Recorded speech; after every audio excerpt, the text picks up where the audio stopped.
Hello everybody, it's Paul Nietzsche with the Raw Life Health Show, and I want to talk today a little bit more about the daylight diet and the time we eat our food. Because the raw food diet is the ideal way to eat. I've explained that enough, and I let people know it's not just what we're eating and where we're getting our nutrients from, because you can get nutrients from anywhere, even like meat or something like that. But what it really comes down to is how much work your body has to take to get those nutrients. Yes, folks, your health is determined in big part by your digestion.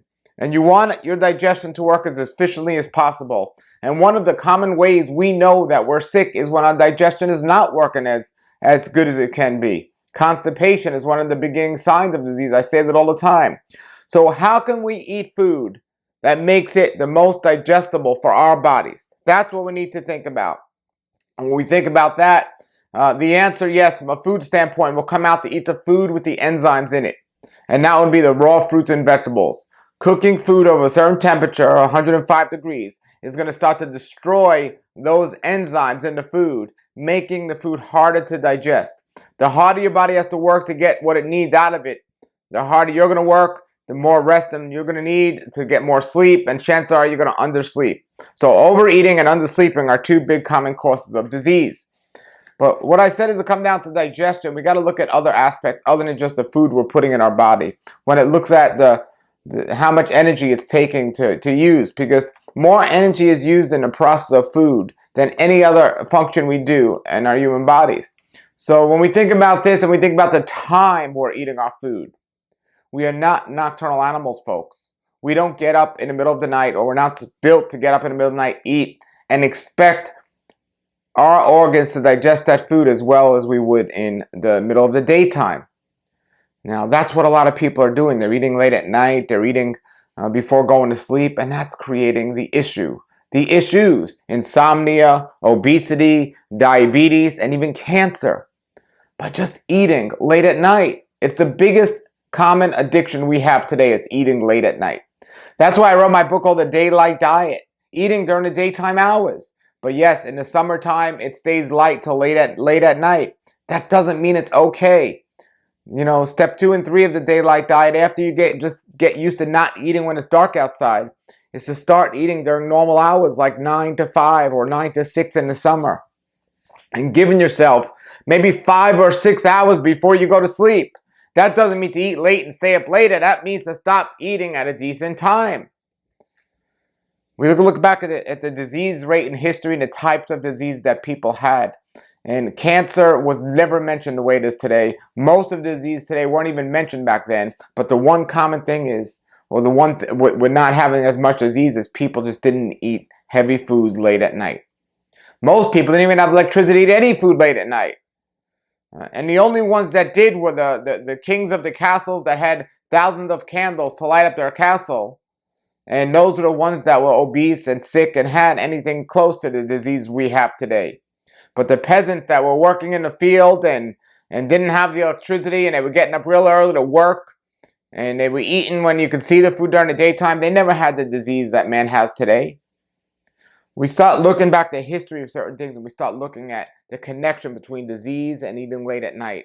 We look at the meals, the naming of our meals, and the amount of meals we eat. We weren't designed to eat 5 or 6 or 7 or 8 times a day, but with people's grazing, that's what they always seem to do all day.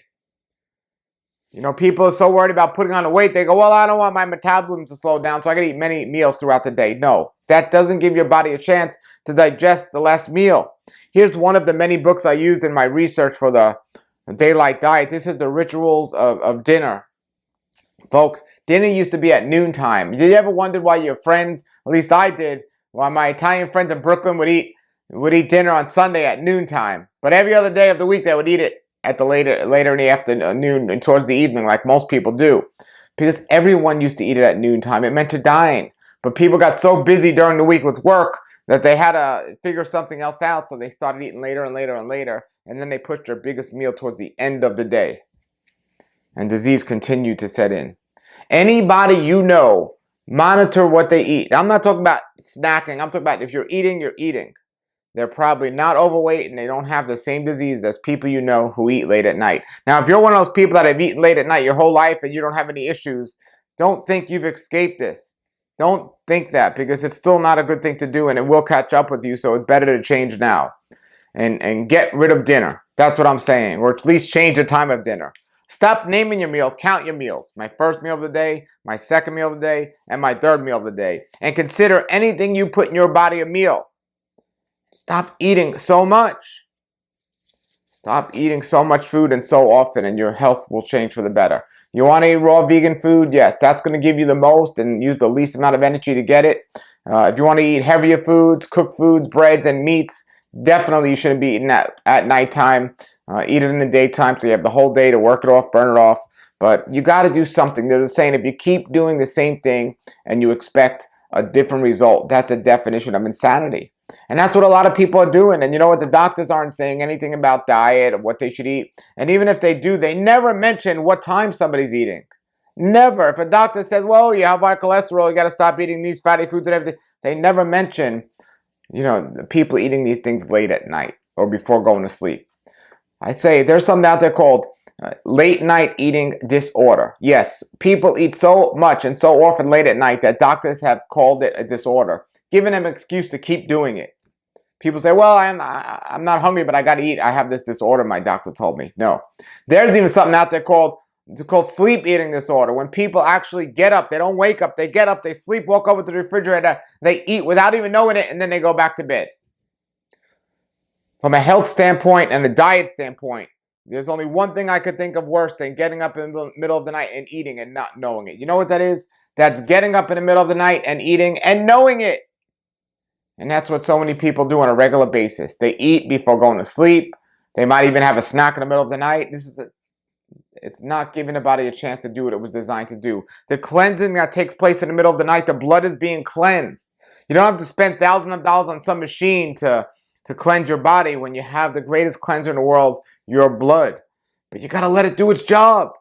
You got to let the organs, do its timing. The body's supposed to be digesting food in the daytime and rebuilding at nighttime and helping, rebuild the body at nighttime. But we do it backwards today.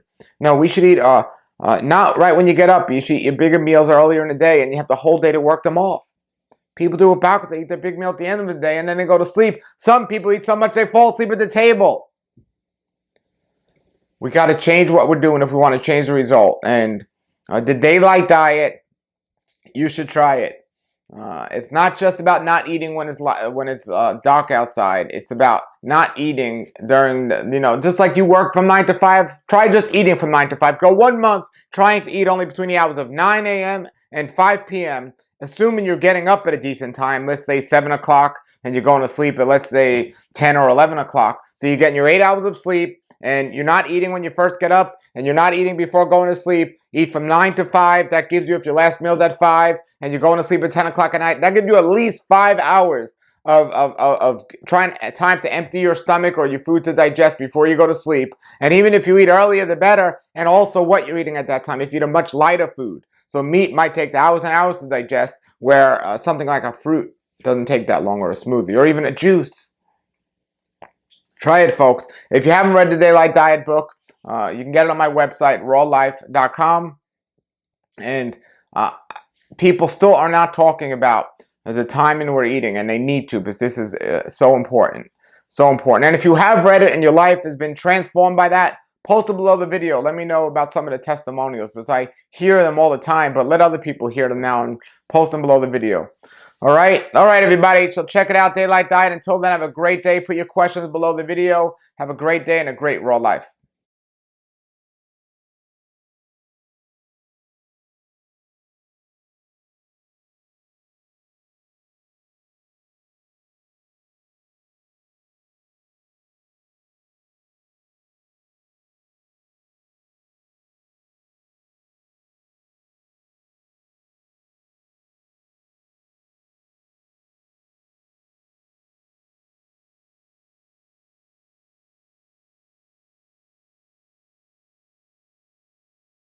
Nature's wealth, good for your health. This is the Raw Life Health Show. Raw Life, brighten up your life.